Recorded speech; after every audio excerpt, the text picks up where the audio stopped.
Eu nasci quase não puderam me ver. Eu tive eu nasci com uma nasci respirando. Porque eu saí, aí foram me pesar, me medir. Aí eu, essa criança está respirando igual um doente. Caraca, essa criança está respirando igual um doente. Não podemos deixar ela. E tem que pular tudo, né? Aí eu acordei com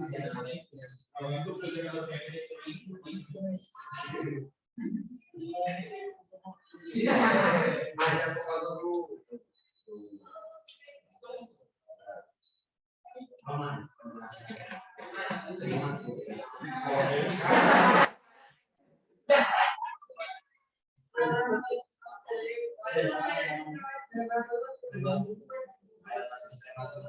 Que barulho é esse? Tem alguém aí com alarme acionado no telefone?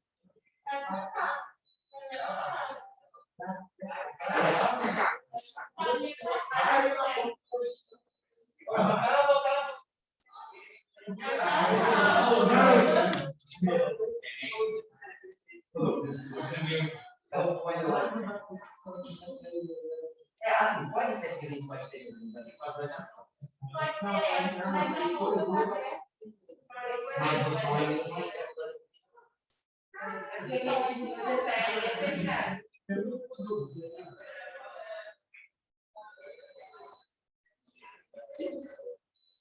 é de lá não. É de lá não.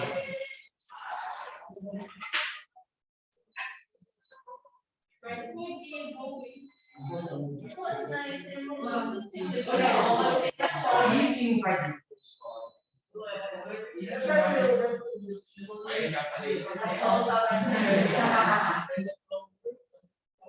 Não, mas você não imagina. Agora a gente vê 5 malucos armados.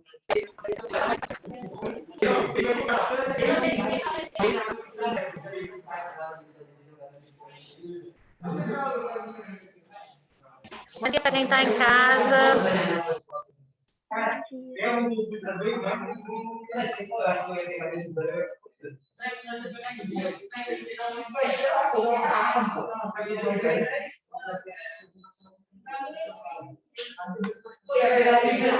pegava a estrutura aqui e já ia lá pro banheiro. O primeiro que passasse.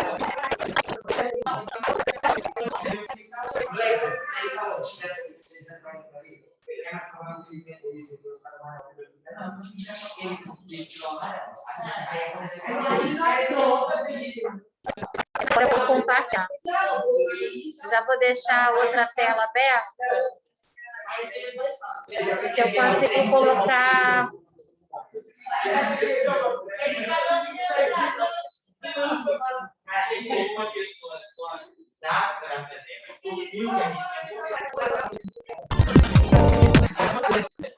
Vamos lá, gente. Dando continuidade a história da Caixa Econômica para a gente fechar. Já consegui abrir o vídeo aqui hoje. Esse ano, a Caixa tem 160 anos, né? Então, muito provavelmente, eu ainda não olhei, mas no site Caixa deve ter alguma coisa diferenciada. Mas o vídeo que eu mostrei para vocês na aula passada é um vídeo comemorativo dos 158 anos. Hã?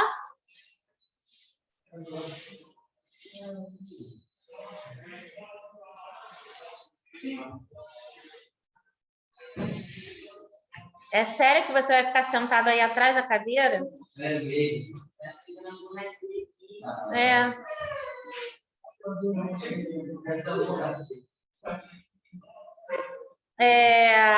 Vamos lá. Eu falei semana passada sobre a questão do histórico, aí coloquei algumas palavras, né, que foram aparecendo.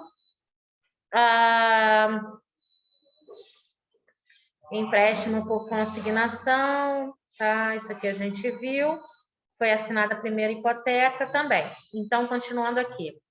Em 1986, a Caixa incorporou o Banco Nacional de Habitação, BNH. Alguém já ouviu falar em BNH? Alguém já ouviu a expressão assim? Ah, fulano mora nos prédios do BNH. Já ouviram alguém falar isso? Não?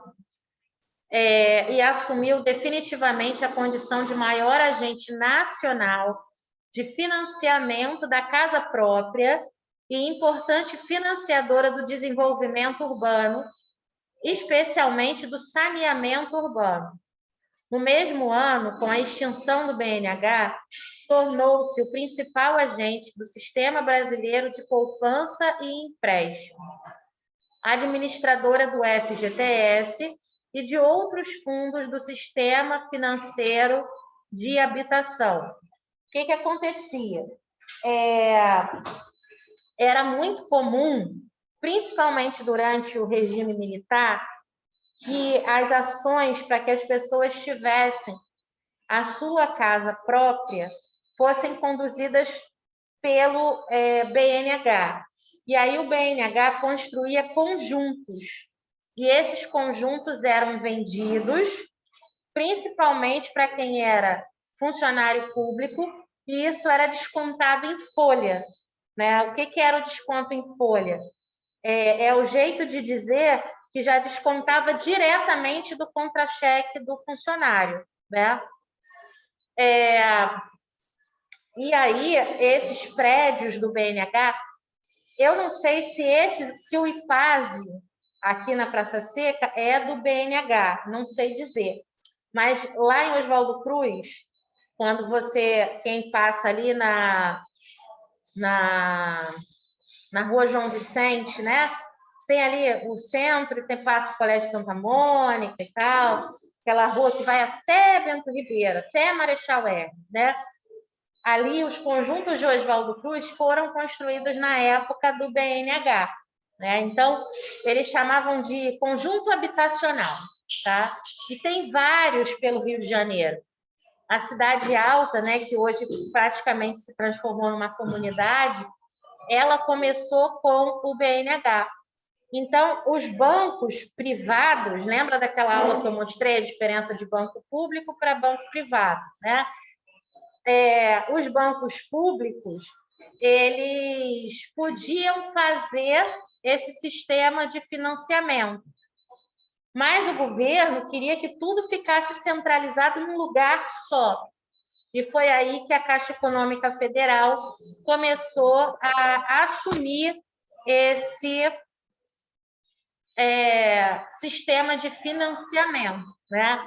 Então, para pagar, por exemplo, em 360 meses, você tinha o valor de uma casa que era dividido em 360 meses, ainda é mais ou menos assim, com um valor de juros, né, ao ano e com juros ao mês, caso você não pagasse aquele valor, né? Então, a cada ano ia aumentando um pouquinho. O FGTS, né, para quem já fez o trabalho, viu lá que é o Fundo de Garantia por Tempo de Serviço. Todo ano, ou melhor, todo mês, o funcionário que é contratado pelo regime de CLT, Convenção das Leis Trabalhistas, popularmente chamado de carteira assinada, tá? Quem trabalha de carteira assinada tem direito todo mês a descontar o FGTS. Tá? A empresa deposita, descontar não, tem direito de receber. Então, a empresa desconta um pouquinho, mas ela tem que depositar aquele valor no seu FGTS. Tá? É obrigatório. A empresa ela precisa fazer este depósito. Quem não recolhe FGTS pode sofrer uma sanção do Ministério do Trabalho. Responde juridicamente, tá? Ah, mas e se a empresa não depositar? Ela paga uma multa mensal. Algumas vezes, a empresa ela é obrigada a pagar essa multa até depois que o funcionário é demitido ou sai da empresa, por exemplo. Tá? No meu caso, eu já trabalhei em outras escolas. Em 2 escolas que elas não depositavam o FGTS direitinho. tá? Então, o que que aconteceu? Quando eu pedi para sair de lá, quando o funcionário pede para sair do trabalho, ele não tem direito a sacar o FGTS. O FGTS fica preso lá. Aí, em alguns momentos, o governo pode liberar o saque do FGTS. Daqui a pouco eu falo um pouquinho melhor sobre isso. E, no caso de quando o funcionário pede demissão, o dinheiro fica lá, né? Como essa escola que eu trabalhei não depositava bem direitinho, de vez em quando eu tenho aquele aplicativo da Caixa, né, habilitado no telefone, e aí eu recebo a notificação de o depósito que foi feito lá, às vezes de 20 centavos, 30 centavos, 40 centavos. Por quê? Porque conforme eles vão fazendo depósitos retroativos, aparece lá, né? Às vezes, assim, depósito referente a 2011, depósito referente quando é que eu saí de lá? 2018. De 2018, do último mês que eu trabalhei, a gente recebe isso no extrato da Caixa Econômica, né? Quando a empresa não faz os depósitos de FGTS, não está em dia com o FGTS, além de pagar a multa, ela também sofre algumas outras sanções, né? Por exemplo, se uma empresa quer injetar dinheiro no seu capital para abrir mais uma filial, para aumentar um depósito, por exemplo, ela vai pedir dinheiro ao banco, um empréstimo, não recebe. Por quê? Porque não está em dia com as contas do FGTS, né? Aí começa a acontecer umas tretas, umas coisas, pede dinheiro em outro lugar que não deveria, e é assim que a maioria das empresas começa a agir de uma forma que não é muito certa, né? E aí fica lá toda enrolada, digamos assim.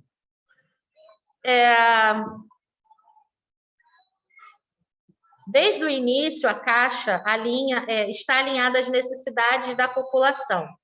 Ao longo de sua trajetória, a Caixa vem estabelecendo estreitas relações com a população ao atender às suas necessidades imediatas, como poupança. Era muito comum, lá nos anos 80, né, quando uma criança nascia, alguém dava uma caderneta de poupança de presente para a criança. Normalmente era o avô, a avó, um padrinho, um tio, ia lá, abria a caderneta de poupança e botava R$100, por exemplo. Aí vinha uma caderneta mesmo, sabe? Não era bem um cartão, não tinha cartão ainda, né? Era uma caderneta mesmo, que você apresentava no banco, com o número da conta, para continuar depositando e começar a fazer o pé de meia da criança ali, conforme a necessidade. Algumas vezes colocava-se em nome da criança, algumas vezes colocava-se em nome do pai ou do tutor, enfim. Mas o objetivo de botar no nome da criança era que aquele dinheiro ali não fosse mexido até os 18 anos, por exemplo, né? E o dinheiro ficava lá rendendo e mês a mês alguém ia lá e depositava um pouquinho e tal, enfim. Ia já fazendo o pezinho de meia da criança, né? Então, aniversário de 1 ano. A madrinha abriu uma caderneta de poupança e botou lá 300 cruzeiros. Era dinheiro pra caramba, né? Funcionava assim, né?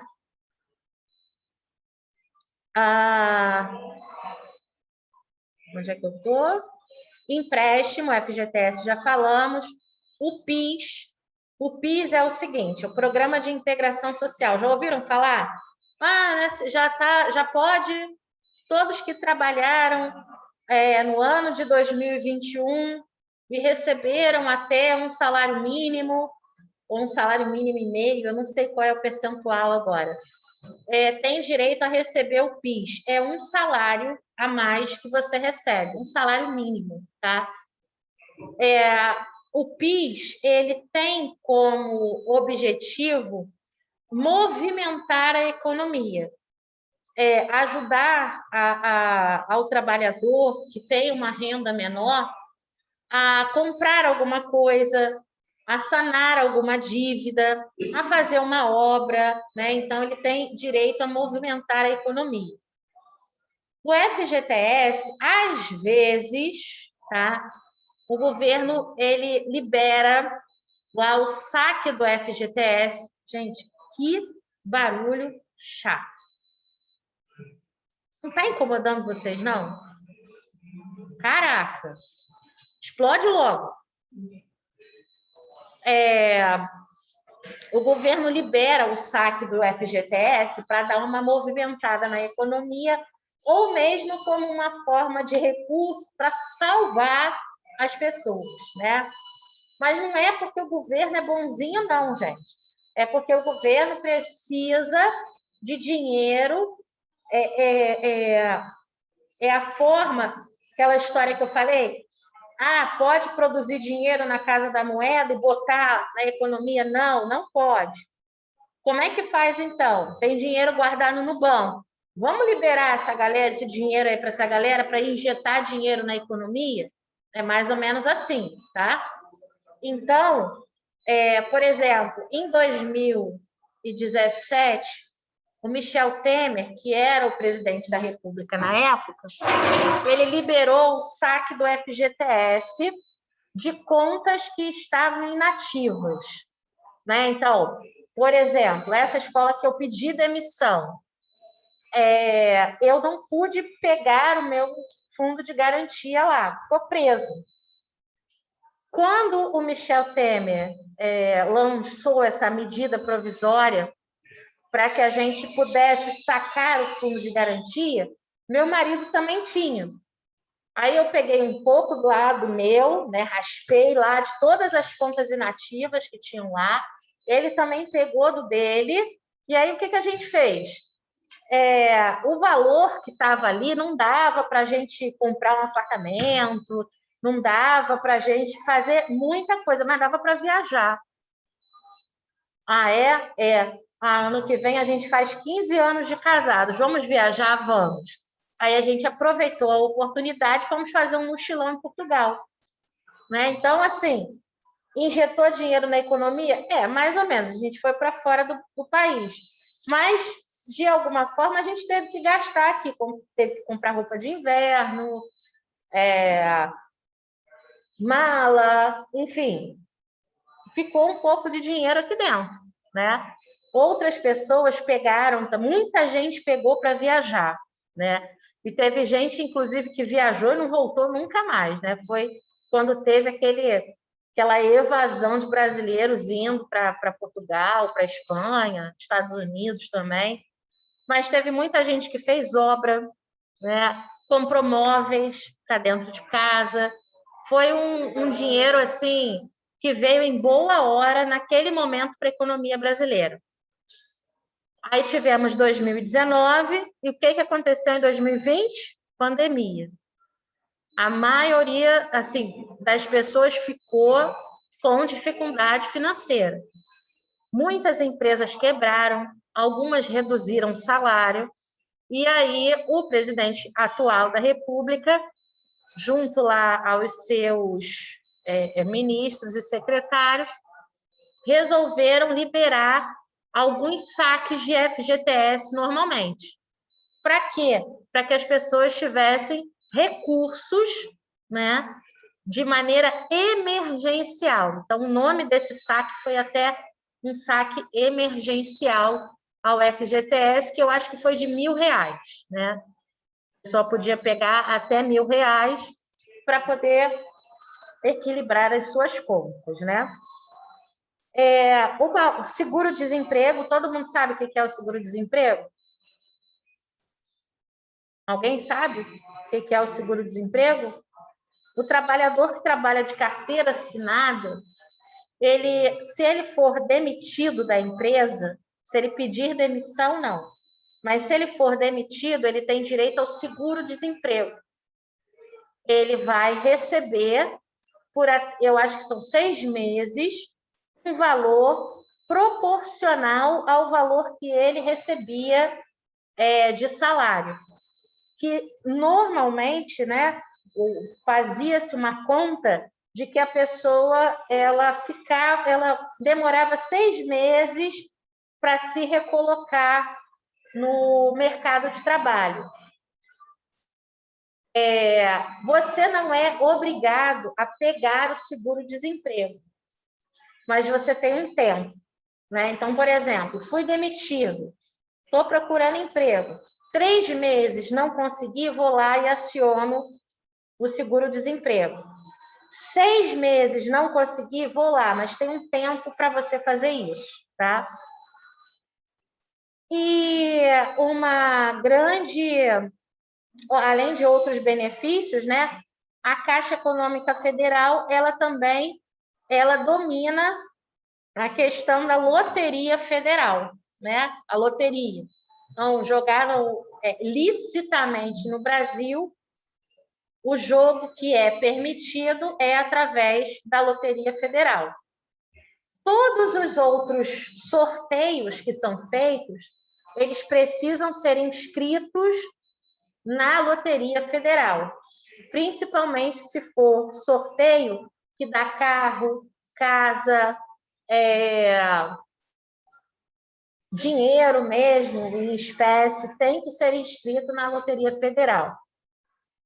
Eu não sei se vocês ficaram por dentro disso, mas tem muito youtuber pagando multa para a Loteria Federal, porque faz sorteio sem inscrever o sorteio. Já viram isso? Tem muito youtuber aí que está pagando para essa história de... como é que fala? Faz o publish? Como é que fala quando o youtuber vende no Instagram? Vocês sabem, gente, pelo amor de Deus. Vai lá e faz uma...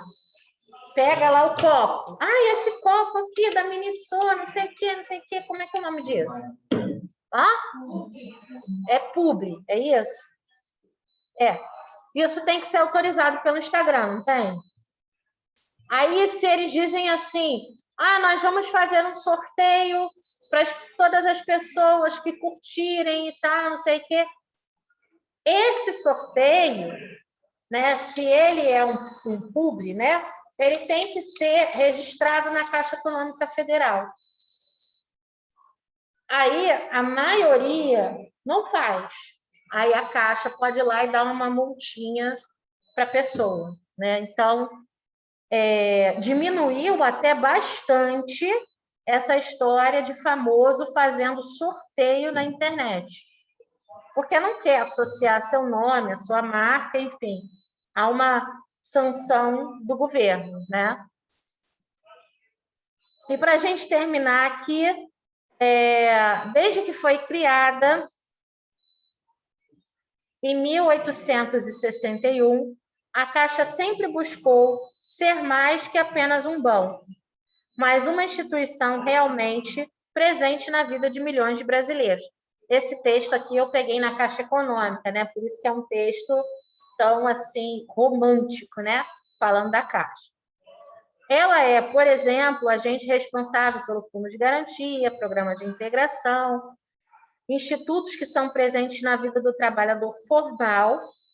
Aparece ainda no momento a ajuda em programas como o Minha Casa Minha Vida, o Bolsa Família, o FIES, que muito vai interessar vocês aí na época que estiver indo para a faculdade, porque quem não passar para a faculdade pública, federal, estadual, para pagar a faculdade particular, existem alguns incentivos do governo.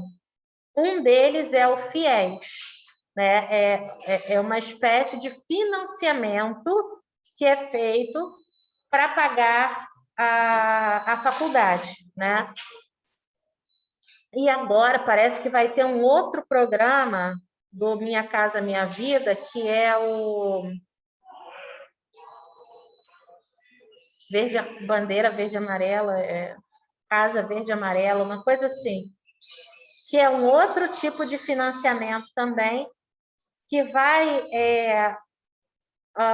dar condições, porque o Minha Casa Minha Vida, você tem que ter uma renda máxima. Se você tiver uma renda maior que aquela ali, você não consegue entrar no programa do governo, que é o Minha Casa Minha Vida, né? Então, parece que esse outro programa vai beneficiar pessoas que têm acima desse valor, mas que não podem entrar no Minha Casa Minha Vida. Porque o Minha Casa Minha Vida, ele dá um incentivo, né? Então, por exemplo, as parcelas são muito mais baixas e na hora que o subsídio do governo paga era de R$30 mil, é a entrada. E quando você vai comprar um imóvel que é financiado, você tem que dar uma entrada. E normalmente essa entrada as pessoas não têm, né? O FGTS, se você não tiver nenhum imóvel no seu nome, você ainda pode usar o FGTS. Aquele que está preso lá, você pode usar, tá? Mas pelo Minha Casa Minha Vida, a maioria das pessoas não tem. Quem é que tem 30 mil hoje na mão, assim, para dar de entrada? Não tem, né, gente? Não é realidade. Então, o governo, ele entra com esse valor e você paga o restante em parcelas bem pequenas. Por quê? Porque esse local ele já foi construído com incentivos do governo, né? Então, são esses conjuntos que a gente vê em algumas localidades. Já viram ter uma placa assim? Minha Casa Minha Vida. Já passaram em algum lugar?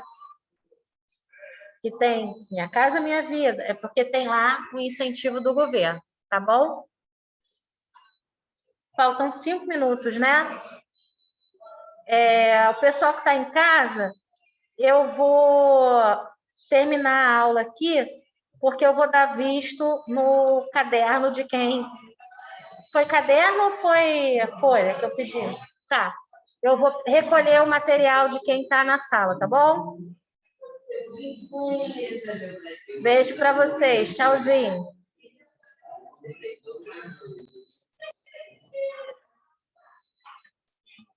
Obrigada. Beijo.